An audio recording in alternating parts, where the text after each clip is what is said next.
من لیلا هستم، طرفدار و شنونده A Hustle از لندن. My name is Layla. I'm a long-time fan and listener of A Hustle from London. این قسمت از A Hustle حاوی زبان و محتوایی است که ممکن است برای همه شنوندگان مناسب نباشد. The following episode of A Hustle contains language and content that may not be suitable for all listeners. Discretion is advised.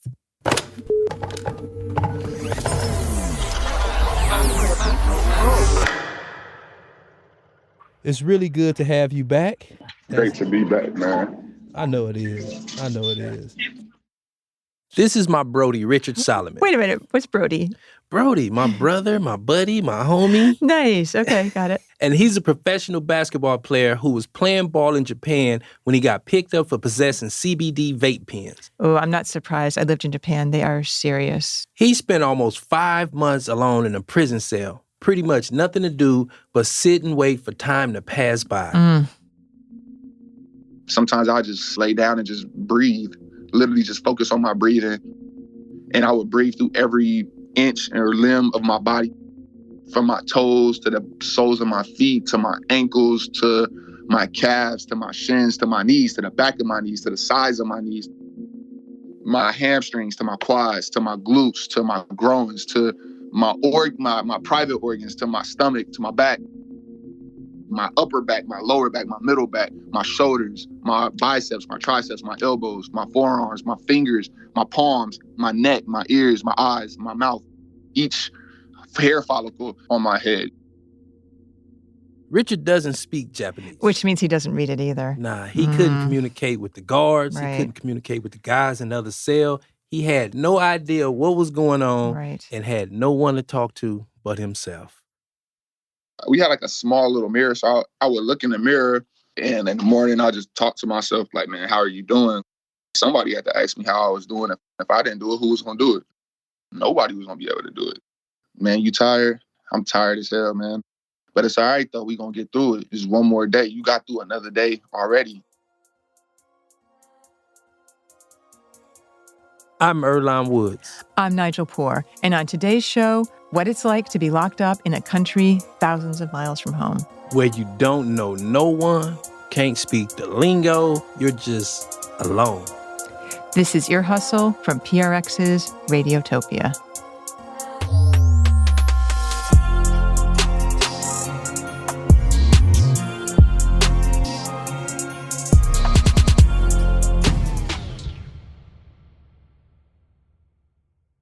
Hi, I am Pete Rolls. I am from LA, and I'm currently in Valley Center, north side of San Diego. And where are you sitting right now when we're talking to you? We're sitting in the cool shade of the avocado grove. Sorry if you hear any of the dogs are rustling in the leaves here. I'm living and working on a 80-acre farm, and I've been here since the beginning of the year. Oh. It's been an amazing place to kind of transition from, back to society. The reason we tapped in with Pete is we wanted to hear about something that happened to him when he was just a youngster, just starting out. Pete had always been interested in film, especially the gear side, like behind the camera stuff. So he was building that career and actually doing pretty well. I was a technician doing sound and video work. I got on a movie called Hangover 2. Where the hell are you? We're in Bangkok. Holla, idiot squala. I found myself in Thailand and fell in love with it.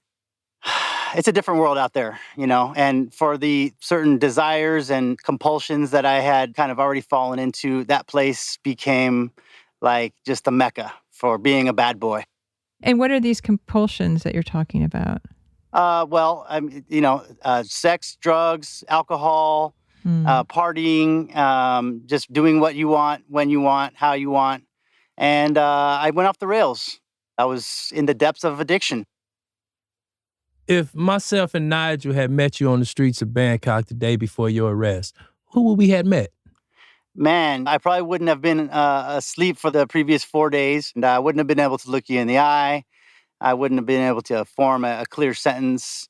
I might have been thinking about how I could manipulate you. Maybe you're a tourist that I could take advantage of. Maybe I even bring my team of locals in and they drug you and we rob you, you know? My God, that's the level you were at? It got to that point. Pete had lost his job. He was basically just supporting himself by conning tourists and dealing drugs. To make deliveries, he was using an app called Grab Taxi, kind of like Uber Eats or DoorDash. But one day, a driver got suspicious about a package Pete had sent out. There had been a huge bombing the month before there at an actual Buddhist temple. So this delivery guy was scared that he was somehow participating in a bombing. So he decided to open up the package. He saw that there was ice in there, and he contacted the police. So, of course, they had my address from the order, and they stormed right on in. This wasn't Pete's first run-in with the Thai police, so he kind of knew the drill. They hold you in the police station for several days. That's usually a time when you can negotiate with them to, pay a bribe. I hadn't spoken with my mom for quite some time, that I was, ashamed and just didn't want to hear it. I called her and I asked her to send a bunch of money, and she said no. We're excited. We don't get to speak to a lot of moms. I imagine. No, definitely. Pete's mom, Linda, lives outside Palm Springs in the California desert. And during her career, she worked as an assistant for really big-time musicians. And Earlonne, I really wanted to know who she worked for. Of course. I tried. But she wasn't a fiend. No. She wasn't giving up nothing. She was tight-lipped on this one. Yes, indeed. But she did tell us that she and Pete were really close. How old is he now? In my head, he's 7, but he is 42. 42, okay. He's your only child? He is. How was it when he moved to Thailand? How did you feel about that? Horrible. When he told me, he first went to work on a film. What was that? Hangover. And that was fine. But then when he wanted to go back, I said, I don't think it's a good idea. I don't think it's a good, I just knew it was not going to be good. Sometimes Pete would call Linda and be really drunk and yelling at her. Other times, she wouldn't hear from him for months. I used to send him money, Western Union, for food, knowing that he wasn't really going to buy food, hoping he was going to buy food. And at one point he said, "Don't send me any more money. I'm just going to use it. I'm going to get drugs." You sleep with your phone 24/7 glued to you. And I just, I lit my candle twice a day and did my prayers for him. That's when I said, "Okay, God, he is in your hands. I've done everything I can do." I had to let it go.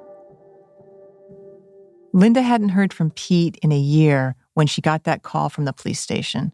When he first called me, he said, "Oh, you need to send so much money to this person." And it was a good chunk of money to a person I don't even know. No, I'm not going to do that. I'm not going to do that. The cops let Pete call the U.S. Embassy, but the embassy told him that there wasn't anything that they could do for him. They told him they'd come see him in prison. So after a couple days in the police station, they pick you up in one of their prison trucks. You're in there with a lot of other hard-up men and women. You don't know where you're going. There's no explanation. They're just kind of yelling at you to go in this direction, to get in, to sit down. There's no questions that you can ask. There's no information passed on. I went to a place called, the slang name is called Bombat. It's the Central Institute for Drug Addicts. And I was in there just sitting on the cold ground in a prison uniform, didn't know anybody. I was detoxing very hard. First of all, there was constant tattooing going on. They're using these sewing needles. They will tie them together, put them on a long stick, bribe the officials for some printer ink, and they'll be tattooing their faces, tattooing their eyeballs. All kinds of crazy stuff like that. Of course, they're sharing needles. Part of the culture of this kind of drug underground was that they did these penis modifications with very dirty utensils. They were slicing their penises and injecting them with Vaseline to make them look bigger, apparently. I saw many people die from this. Can you describe what the sleeping quarters was like? Can you just describe that whole little scene? They're all open air rooms. There's actually not really any walls because it's so hot there, right? So there's, you say 200 people in there, and your legs are scissor locked in with another prisoner's who's sleeping across from you with his head on the opposite side. There's a poster of slave ships. It's exactly that way. Yeah. There's never any space to not be in contact with someone, which obviously that took time to get used to. Pete and the other guys were locked in there from 2 in the afternoon until 6 a.m. the next day when they could finally go down to the yard. Earlonne, 16 hours in that tiny space with nowhere to go. I mean, I couldn't get my head around that. If you need to go to the hole at the end of the room to use the toilet, you're walking over all these sets of crossed legs. People do get pissed about if you touch their leg while you're trying to walk. Taking a shower with a small bowl was something I'd never done before. There's no privacy. There's no room to be shy. So you're kind of like, rubbing up next to and all around you, other men that are naked, trying to get a bowl of water to throw over your head and clean yourself. If you showed that you were uncomfortable, that would give other prisoners more of a reason to heckle you and maybe punk you. And so you kind of had to just bite the bullet and jump in there and act like this stuff wasn't fazing you. And the food he described, Nige, I would definitely be hella skinny right now. You would be a little slip. Yeah.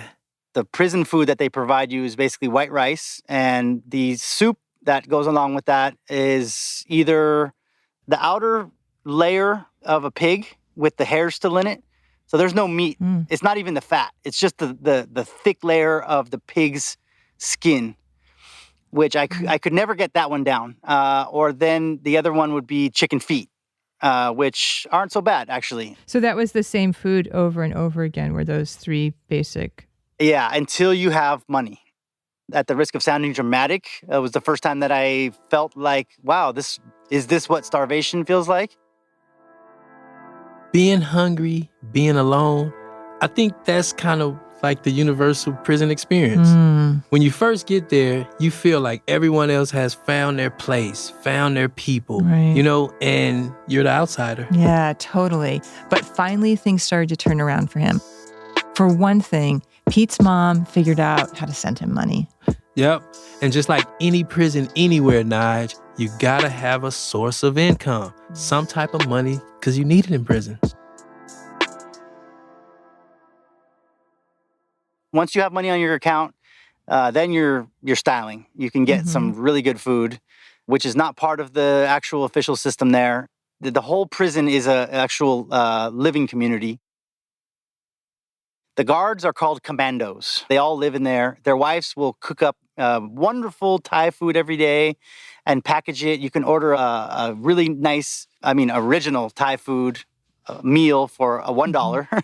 And, you order a couple of those and share them with your mates or your friends. Those friends, that's the second good thing that finally happened to Pete. Yeah, it all started when this guy yelled out to him in the yard, Earlonne, in the most delightful way. And he just said, "Were you made in the USA?" And I'm like, "What?" He goes, "Were you made in the USA?" I'm like, "Yeah, I'm American." He goes, "I grew up in LA." And I'm like, "Whoa, that's crazy, man. I'm from LA too." I couldn't believe it. It was unbelievable. Like, wow. And he just said, "Yeah, if you want to roll with us, we'll take care of you. You buy some food every day, and my boys will take care of all the laundry. You'll be safe. No one messes with you in here." Pete found his gang, his crew, his posse he was in. It's called your bond. Mine was about 8 guys, and everybody contributed in some way to the house, your family. And you look out for each other. You don't care about anybody else. You take care of each other, and you eat together, you coexist together. That was a huge blessing for me. We were living pretty large. I was taking care of my my group. So I was spending, I would say $15 a day. We'd have a big feast for lunch. We'd have certain items that we could keep left over for the next day, eat them at breakfast. I did gain a lot of weight in there. It took a year for Pete's case to make it through the Thai court system. Back in LA, Linda was talking to lawyers, talking to the embassy, pulling every string she could think of to try to get her son out of prison. At the beginning, there was no way that I just couldn't accept the fact that I couldn't fix it. Because that was my job. I could fix anything. I could make something happen out of nothing. In the middle of the night, if somebody needed something, I could do it. But this is the end of the road. I couldn't. Eventually, Pete received his sentence, 7.5 years. Pete and Linda stayed in touch through letters. Linda's were taking months to reach him, so she hired an attorney in Thailand who would print them out and bring them to the prison for Pete. Sometimes Linda wouldn't get a letter from her son for weeks. Sometimes she'd get 5 in one day. She still has a big stack of them at her house. Now it's 8 p.m. Schedule is 15-hour lockdown. Then 7 a.m. down to the yard. There goes my family. It's small, just 5 of us, but exceptionally ideal. We sleep on the floor, but 3 blankets makes a bed. There's a flat screen TV playing movies and TV shows until 9 p.m. It's really not so bad, but then again, I'm not looking at 25 to life like most of the others in this den. I love you, Mom. I really do. I just finished Eric Clapton's autobiography. It was left by a foreigner in the library here. What an ocean of suffering he has suffered. He has survived, but he pulled through just like I will. It hit me like a ton of bricks, just how much of a prick I am by not keeping my own mother as a top priority. Really fell apart today somehow, even though crying is a bad idea in here.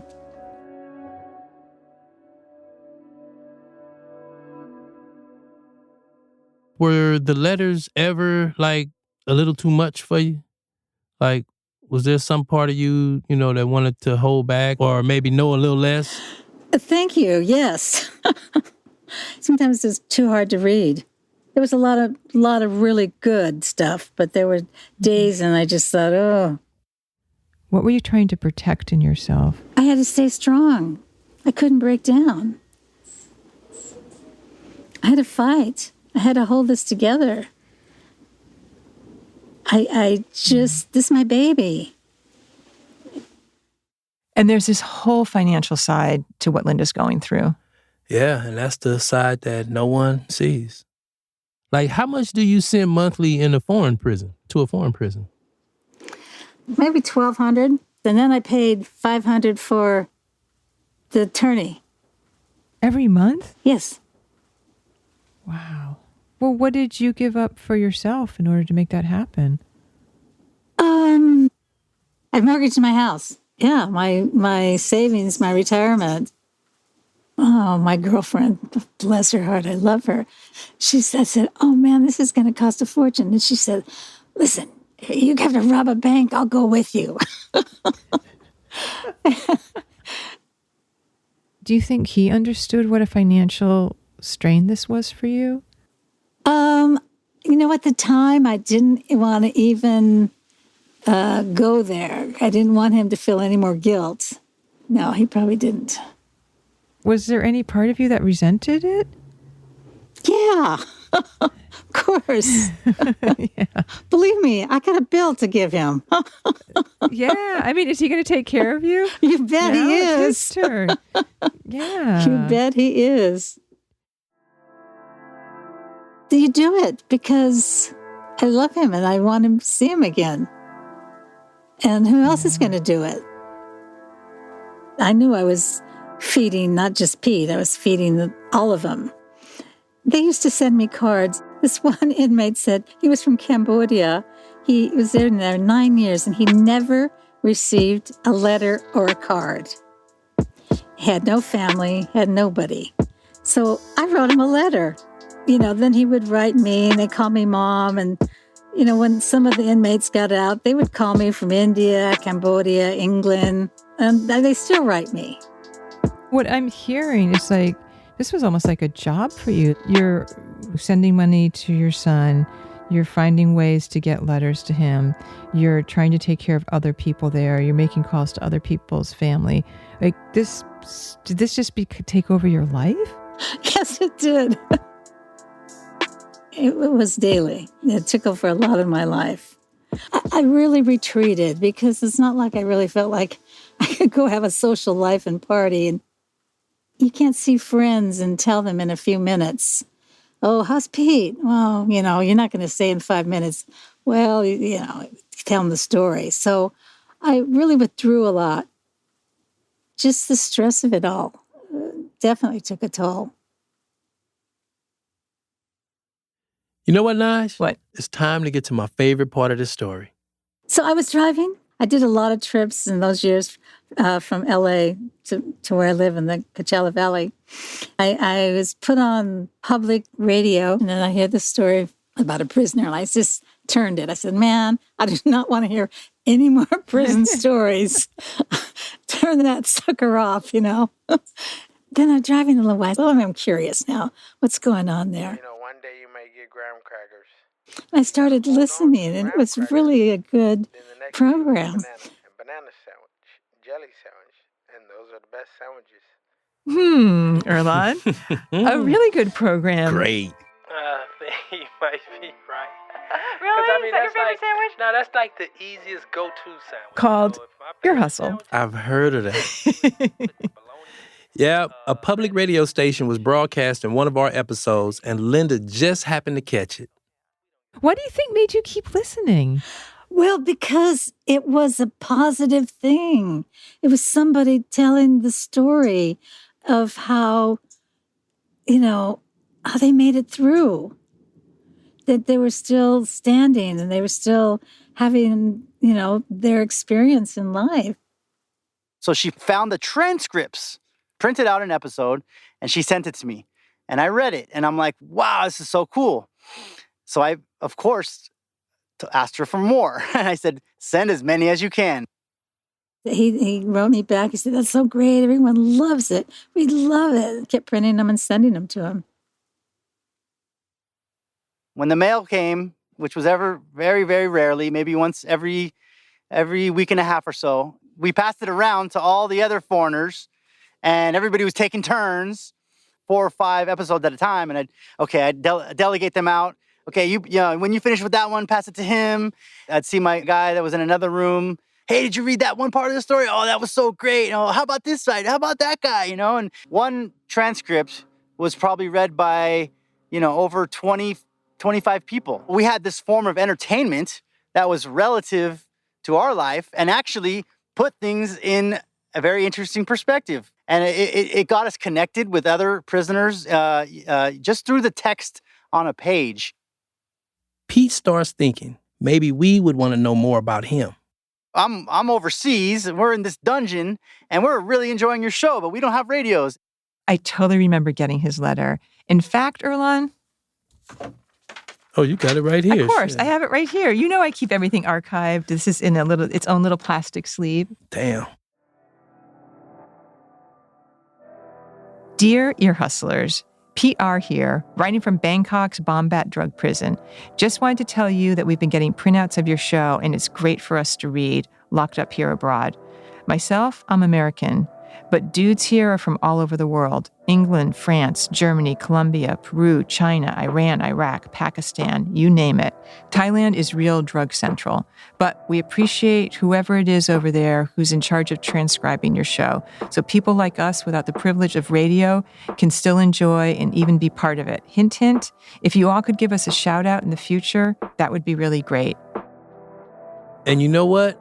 Pete got his shout out. This was back in season 4.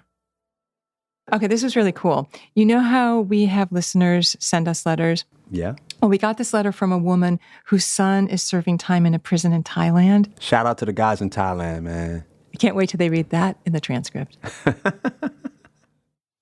And sure enough, you guys gave me that shout out.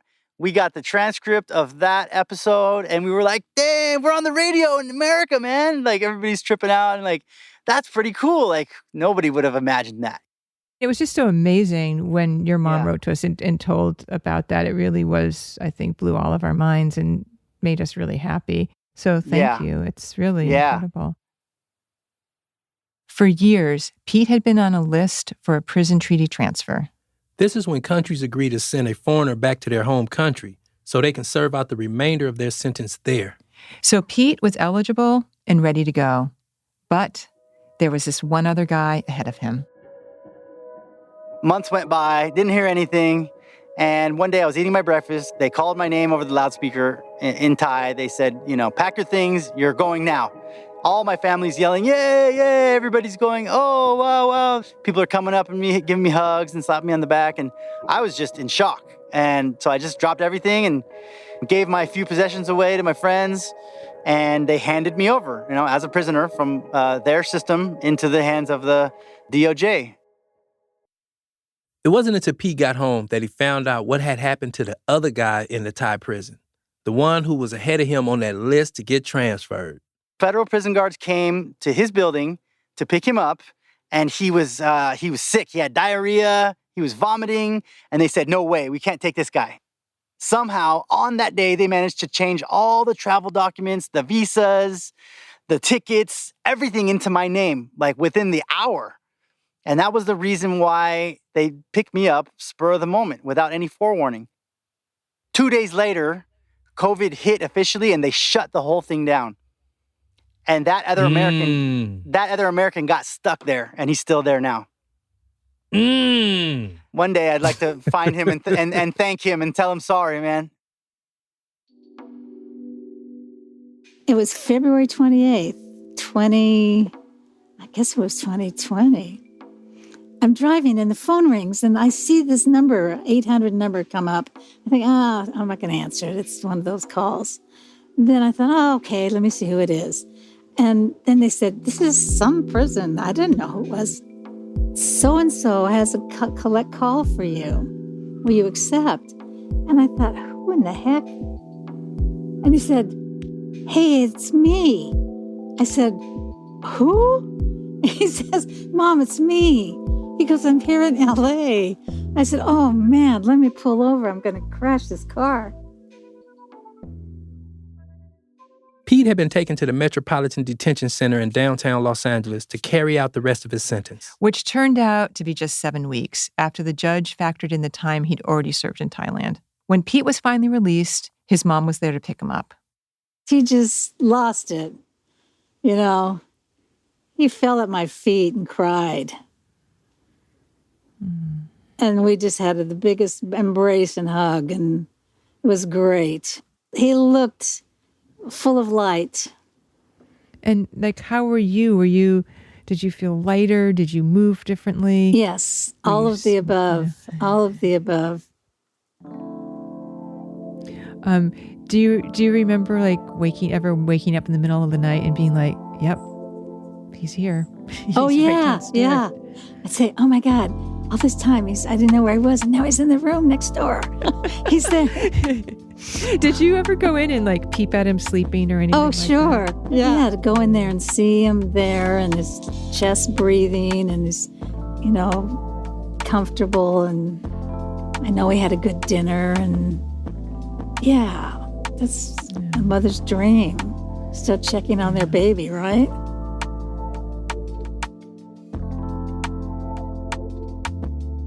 Erlon, yes. We're going to take a quick break. So please stick around.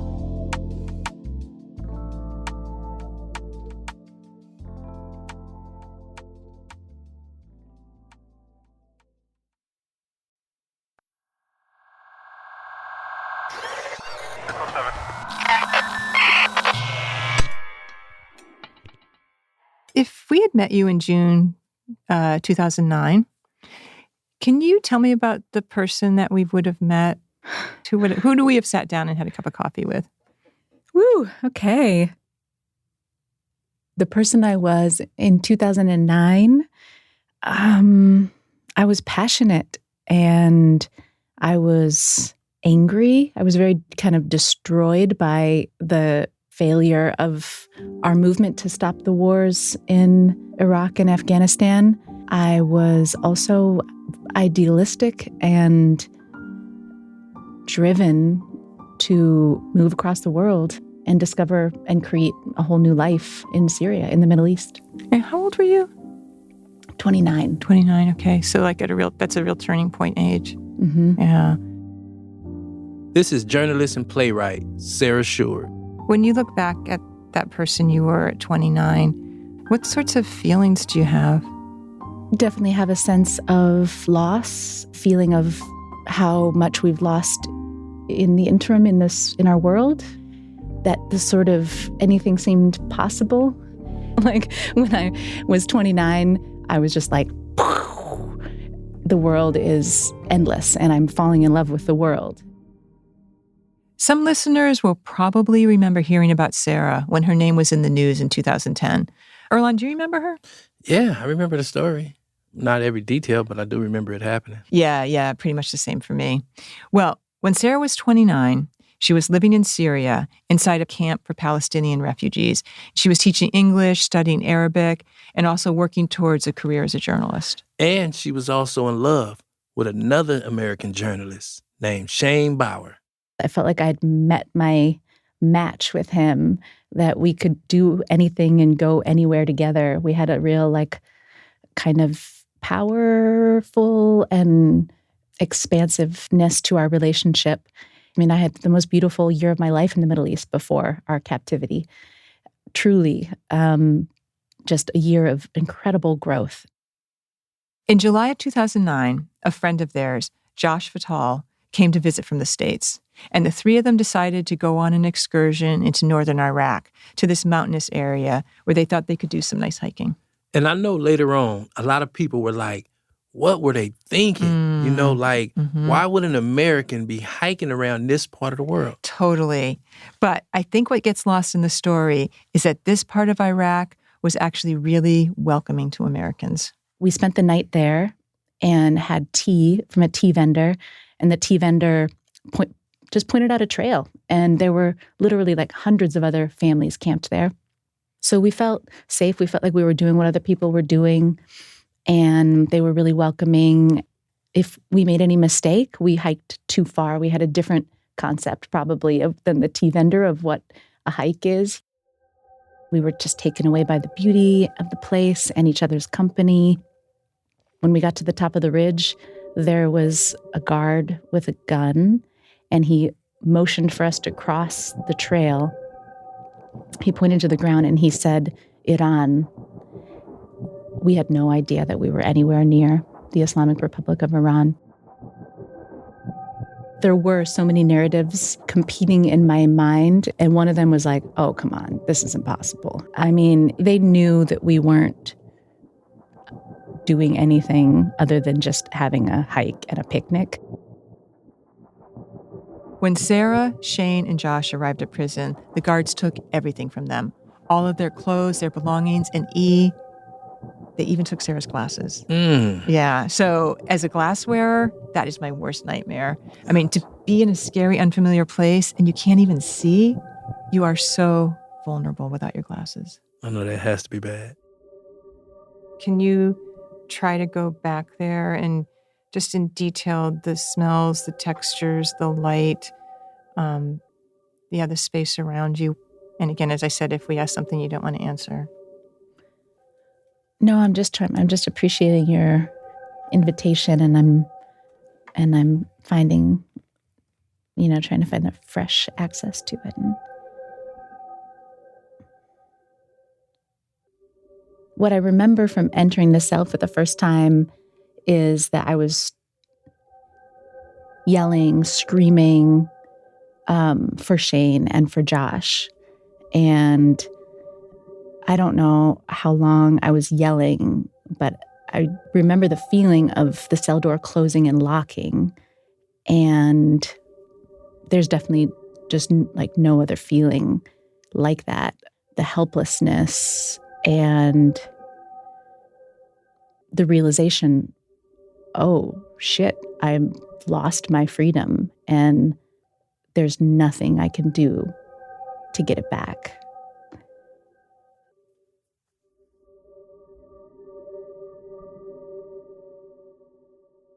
So that first day was, just a tremendous amount of pain, like physical pain. Anything I would think of that I love or care about, just feeling like just the stabs of physical anguish. It felt like grieving and loss of everything, not knowing if I would ever get it back. Telling myself, of course you're going to get it back. Come on, any day, tomorrow, it's all going to come back. But not knowing if it was going to be 5 years, 10 years, forever. It's the not knowing how long. Like if you knew, okay, I'm going to be here for 6 months, I can get my mind around this, I can understand that. But the idea of the not knowing, that like just makes my heart race. It makes me so nervous. Yeah, that is the intolerableness of it. The time that has no definition, no meaning.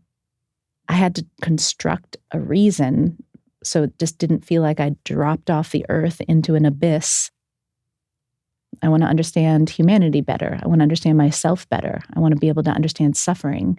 I knew that if I was going to be of any use, I would have to just fight and stay vigilant in there and not let myself cross that line into just total desperation or hopelessness.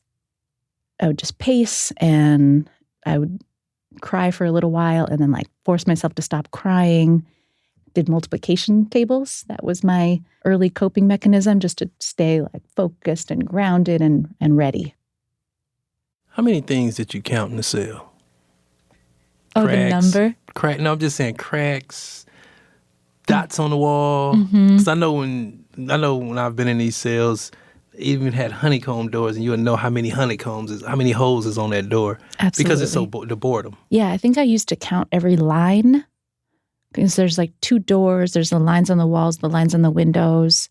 So I would just count lines. Math can break up the monotony. Yeah. And I counted my body parts, like hello finger. It's more than counting. It was like each part of my body was a friend, had its own identity. Can you describe the actual space? It was about 8 by 10 feet, I would guess. And the window was high up and it was covered in a metal plate, perforated metal plate. And the sunlight would come in through the perforated metal plate and cast a beam onto the wall, which moved in an arc across the cell throughout the day. And it's how I kept track of time. Beyond examining yourself and going inside, was the movement of the light like the only physical curiosity that happened in the cell? When I was taken out to what they call here the dog room or the open air cell, there we called it habohori, the place where you eat air. I collected leaves and little things that blew in. I had a sort of altar that I made out of the scraps of things from the trash in one corner of my cell. Earlonne, I totally understand that urge to find something beautiful and something intentional, something connective, especially in such a cold, isolated place. Yeah, I think it's just human nature, We were just talking about this on the last episode. It's like saying, I'm here, I exist. Oh, absolutely. And Sarah kept finding new ways to do this. Like pretty regularly, she'd get pulled out of her cell to be interrogated. And eventually, she got brave enough to steal a pen from her interrogator. Yeah, that's wild, huh? Dangerous. Dangerous for sure. Yeah. I remember when she was telling us this, I was getting very nervous. But so anyway, she would use the pen when she got back to her cell to create decorations on the back of her door. So she'd go back into her memory and reproduce things like a little cottage where she had spent time by a marsh with pussy willows. And you got to imagine how much time that took. That just filled her day, you know? Yeah. I mean, it was the only visual decoration she had in her cell. No, there were no colors. I mean, it's the gray, limitless ocean of time stretched out in every direction. And I spent a lot of time with my eyes closed trying to imagine things. Imagine what my mother looks like. I think, if I'm honest, I spent a lot of time just dealing with a tremendous amount of anger and rage. In prison, it was useful to be angry because if you're sad, you fall apart. And if you fall too deep into a hole, you may never get out. From time to time, her interrogator would give her something, like a notebook or some photos printed out from a website. But she wasn't really told anything about where these objects came from or why she was getting them. So she would come up with her own theory. I was given a beautiful headscarf, this purple headscarf that I decided was from my mother. That was the most beautiful color in my cell, that purple scarf. Yeah. When you saw that color, I'm just wondering how you responded to it. How did it fill you emotionally? And then you thought it was from your mom. Did you imagine her smell on the scarf, or did you put it on and imagine it was your mom hugging you? Or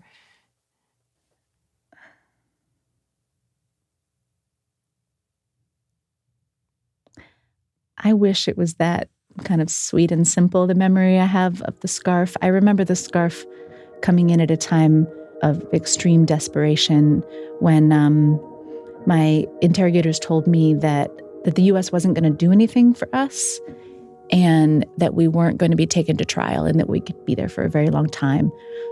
I came back to the cell and really got the closest I've ever gotten to crossing that line into insanity and desperation. It was one of the most terrifying moments of my life. And that's what I think of when I think of that scarf.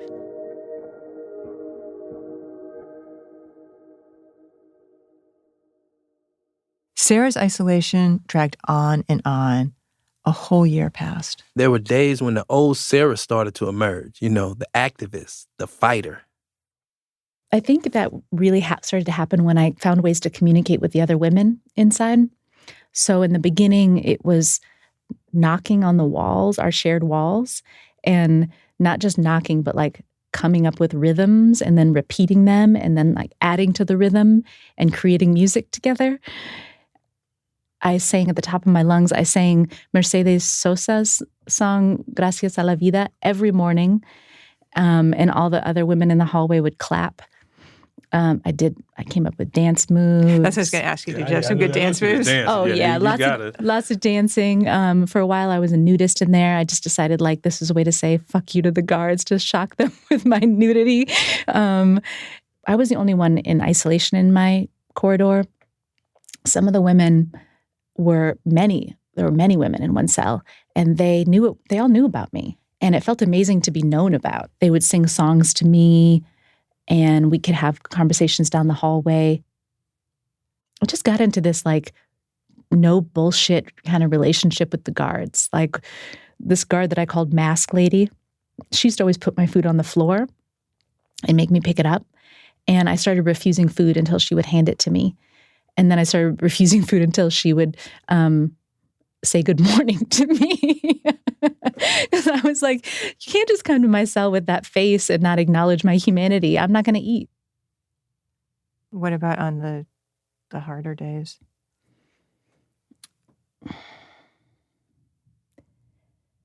I heard of women being beaten, which they would never do to me because I was a valuable prisoner and they, didn't want to leave any marks.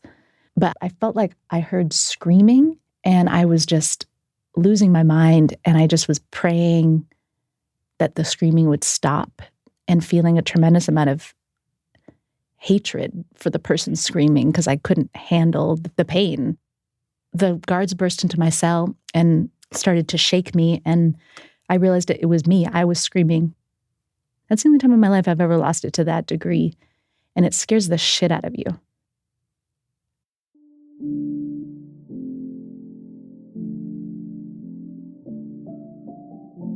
So what was the longest you went without seeing Josh and Shane? It was at least a month. Okay. They knew which hallway I was in, so they would yell my name. Just knowing that they were in the same building and that they were going through the same reality, that they were in the same boat. I wasn't alone, even though I was physically alone.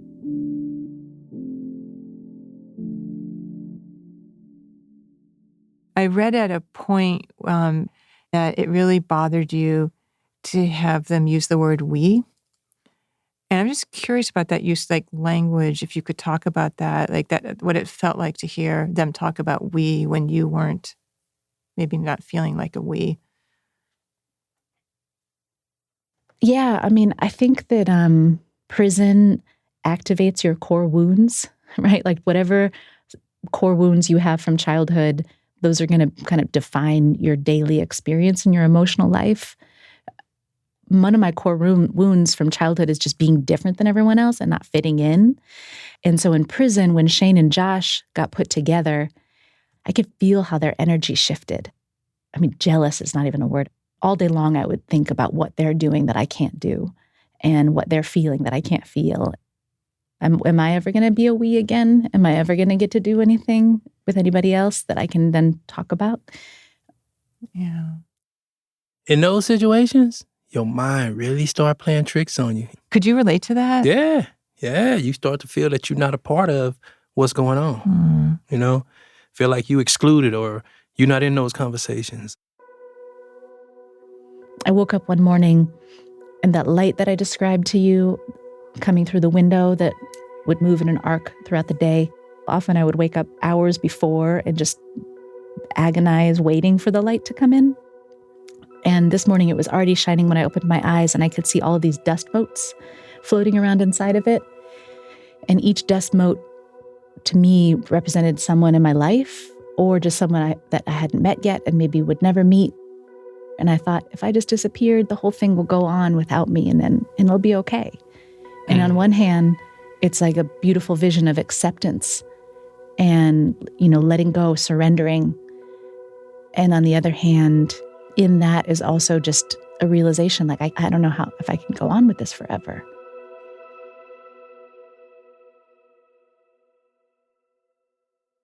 In September 2010, Sarah was released after 410 days of solitary confinement. Iran said it was letting her out on humanitarian grounds, but they kept Shane and Josh in prison.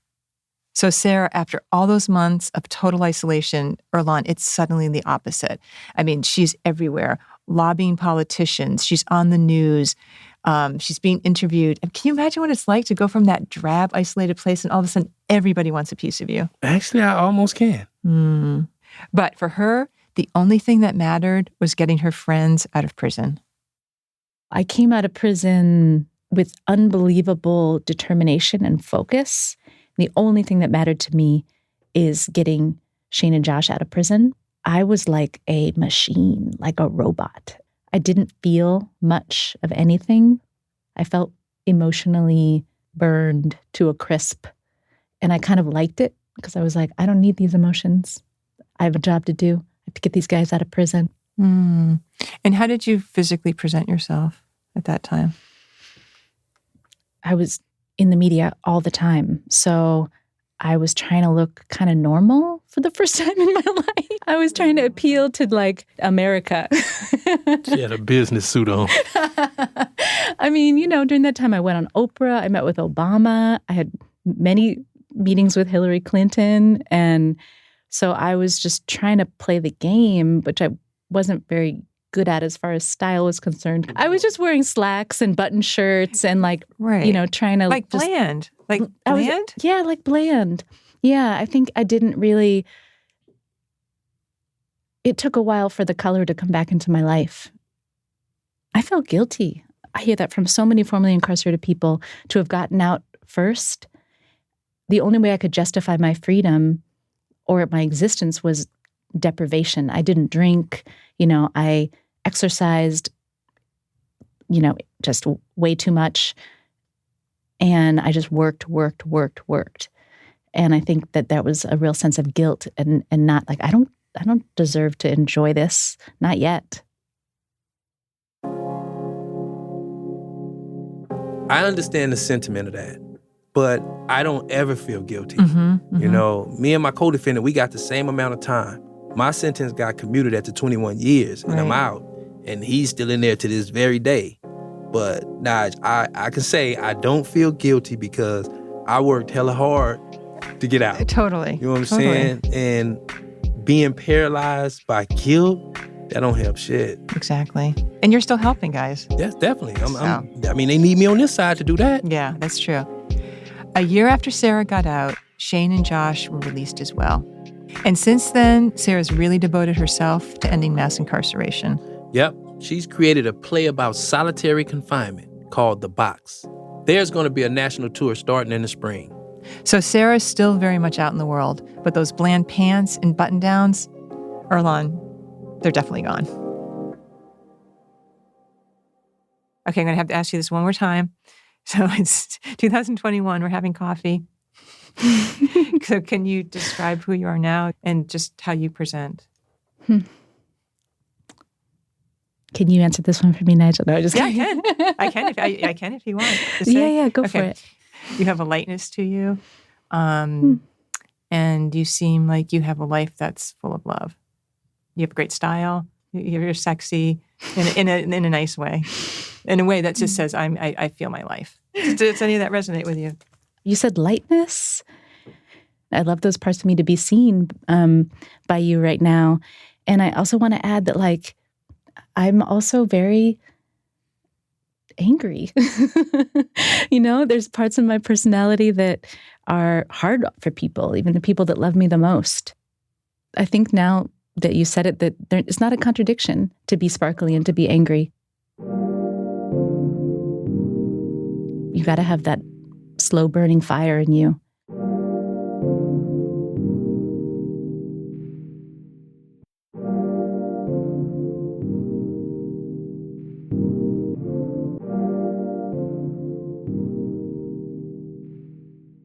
So, Nige. Yes, my friend? How are you feeling? Well, first of all, let me ask you, how do I look? You look great as always. Oh, you're sweet. Do I look like I've been on a 30-day prison diet? Challenge great? Yes, of course.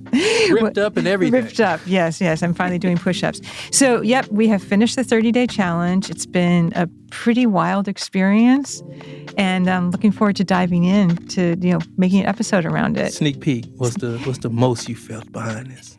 Well, I think the most I felt was learning that my ride or die partner here loved taunting me with candy when I couldn't eat it.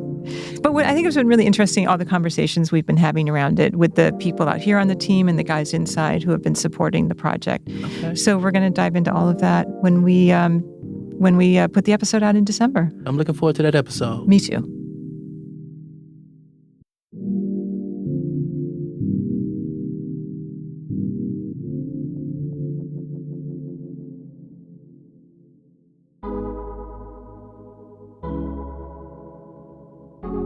This episode of Ear Hustle was produced by Nigel Poor, Earlonne Woods, Busan, New York Thomas, John Yaya Johnson, Rashid Zinneman, Bruce Wallace, and Tony Tafoya. It was sound designed and engineered by Antoine Williams, with music by Antoine and Rashid Zinneman. Amy Standen edits the show. Shubnam Sigmund is our digital producer, and Julie Shapiro is the executive producer for Radiotopia. Ear Hustle would also like to thank Warden Ron Broomfield.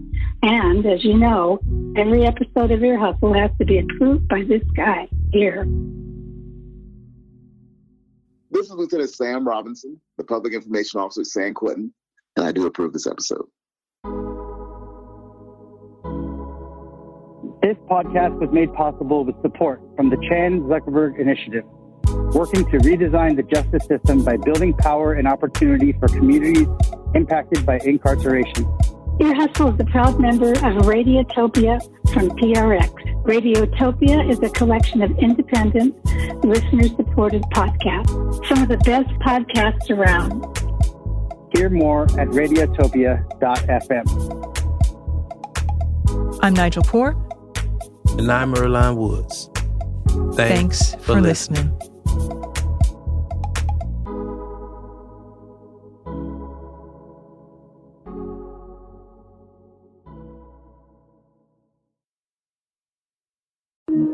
Radiotopia.